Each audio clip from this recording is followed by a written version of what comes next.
سنن دارمی میں مقدمے میں صحیح سند کے ساتھ یہ بات موجود ہے کہ امام ابن سیرین کے پاس کچھ لوگ آئے، انہوں نے کہا کہ ہم آپ کے سامنے قرآن کی آیات بیان کریں. انہوں نے کہا میں آیتیں نہیں سنتا. انہوں نے کہا نبی صلی اللہ علیہ وسلم کی احادیث کچھ بیان کریں. انہوں نے کہا میں حدیث نہیں سنتا. جب وہ اٹھ کے چلے گئے تو ان کے شاگردوں نے کہا کہ حضرت یہ کیا، وہ تو آپ کو قرآن کی آیات سنا رہا تھا، احادیث سنا رہا تھا، آپ نے سننے سے کیوں انکار کیا؟ تو ابن سیرین نے جواب دیا کہ میں نے اس سے آیت اس لیے نہیں سنی کہ یہ بد عقیدہ شخص تھا. یہ کوئی ایسی آیت بتا دیتا کہ اس سے میرا عقیدہ خراب ہو جاتا. لعنت اللہ علی الکاذبین. اگر کسی کا یہ عقیدہ ہے نا کہ قرآن کی آیت سے میرا عقیدہ خراب ہوتا ہے تو اس کا عقیدہ بعد میں خراب ہوگا، وہ پہلے ہی بد عقیدہ ہو چکا. بسم اللہ الرحمن الرحیم. السلام علیکم دوستو. کس پر یہ لعنتیں بھیج رہا ہے نعوذ باللہ؟ ابن سیرین پر. کہ ابن سیرین نے کہا کہ اگر میں اسے آیت سن لیتا تو میرا عقیدہ خراب ہوتا، اور جس کا عقیدہ یہ ہو کہ قرآن سننے سے میرا عقیدہ خراب ہو جائے گا اس پر اللہ کی لعنت، نعوذ باللہ من ذالک. ابھی میں آپ کو حدیث سناتا ہوں، دکھاتا ہوں آپ کو کتنا بڑا جھوٹ بول رہا ہے.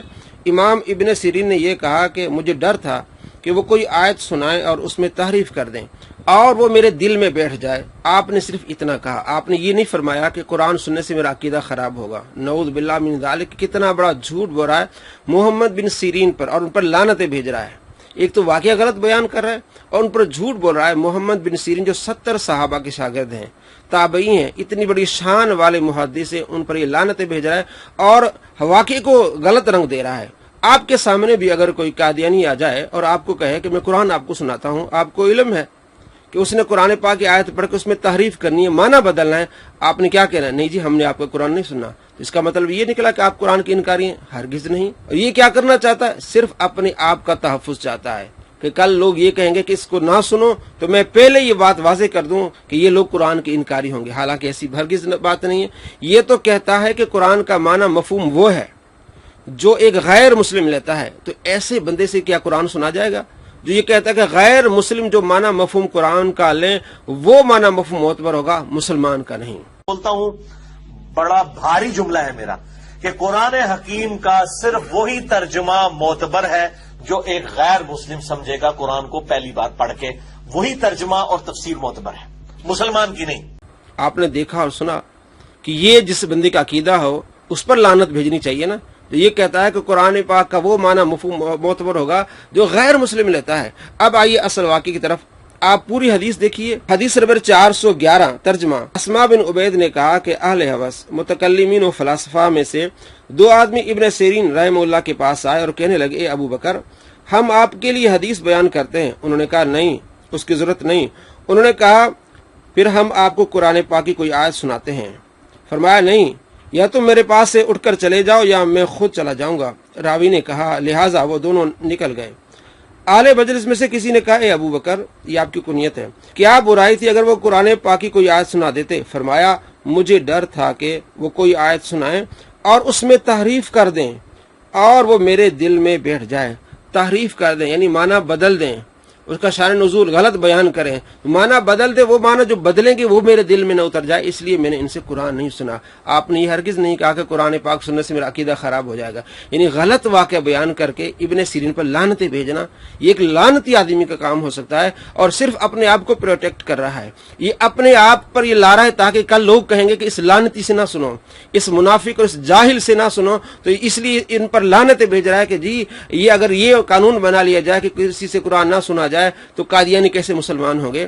تو ابن سیرین مسلمانوں کو کہہ رہے ہیں کہ ہم نے غیر مسلموں سے نہیں سننا، اہل حوث سے، متکلمین و فلاسفہ سے قرآن پاک نہیں سننا. وہ قرآن سنا کے تحریف کریں گے اور وہ دل میں مسلمان کو در جائے گی اور مسلمان گمراہ ہو جائیں گے. آج بھی اگر عام لوگ قادیانی کے پاس چلے جائیں، ان سے اگر درس لینا شروع کر دیں تو آدھے لوگ بدل جائیں گے. یہ بہانہ بناتا ہے جی اگر ہم قادیانی کو ہم قرآن نہیں سنائیں گے تو پھر وہ کس طرح مسلمان ہوں گے. یہ تو منع نہیں ہے نا، آپ غیر مسلموں کو آپ تبلیغ کر سکتے ہیں. بات یہ ہے کہ غیر مسلموں سے تبلیغ لینا. کیا صحابہ کرام علیہ رضوان نے عیسائیوں سے اپنے بچوں کو پڑھوایا کہ ان کو قرآن سکھائیں؟ نہیں، خود پڑھایا، خود سکھایا. غیر مسلموں سے کس طرح قرآن پاک آپ سیکھیں؟ یہ جو کہہ رہا ہے غیر مسلموں کا لیا ہوا مفہوم معتبر ہوگا، یہ کس کی نہج پر چل رہا ہے؟ یہ قادیانیوں کے طریقے پر چل رہا ہے. یہ ان کو سپورٹ کر رہا ہے کہ اگر ہم قادیانیوں کو نہیں سنائیں گے تو کیسے مسلمان ہوں گے. ہم نے سنانا ہے ان کو قرآن. وہ بندہ سنائے گا جو ماہر ہوگا، اور کیا اس کا الٹ نہیں ہو سکتا؟ آپ یہی جو قانون بیان کر رہے ہیں کہ سب کو سننا ہے، تو پھر اپنی اکیڈمی میں قادیانیوں کو بلائیں، ان کے جو مربی ان کو بلائیں، اور اپنے جو ماننے والے ان کو کہیں کہ سنیں ان کی کیا باتیں ہیں، تو آدھے جو مرزائی ہیں تھے اس مرزا جہلمی کے ماننے والے آدھے قادیانی ہو جائیں گے، کیونکہ ان کے پاس بھی اس طرح کے دلائل اور اس طرح کی انہوں قرآن پاک میں تحریف کرتے ہیں، معنی بدلتے ہیں، اور معنی بدل کے لوگوں کے دلوں کو خراب کرتے ہیں۔ کئی لوگ مسلمان ہوتے ہیں پھر احمدی بن جاتے ہیں، قادیانی بن جاتے ہیں۔ اور یہی کہنا ابن سیرین کا کہ ان بدعتیوں گمراہوں سے قرآن سنیں گے تو دل میں شک پیدا ہو جائے گا، اس شک سے بھی بچنا چاہیے۔ یہ بہانے بناتا ہے کہ اگر ہم قرآن نہیں سنائیں گے قادیانیوں کو، تو ان کو قرآن نہیں سنائیں گے تو پھر وہ کس طرح مسلمان ہوں گے؟ بھئی مسلمان تبلیغ کریں گے، اس کا یہ مطلب ہرگز نہیں کہ قادیانیوں کو بلا کے مسجد میں کہا جائے بھی آپ اپنی تبلیغ کریں۔ کوئی ایسا مسلمان کرے گا؟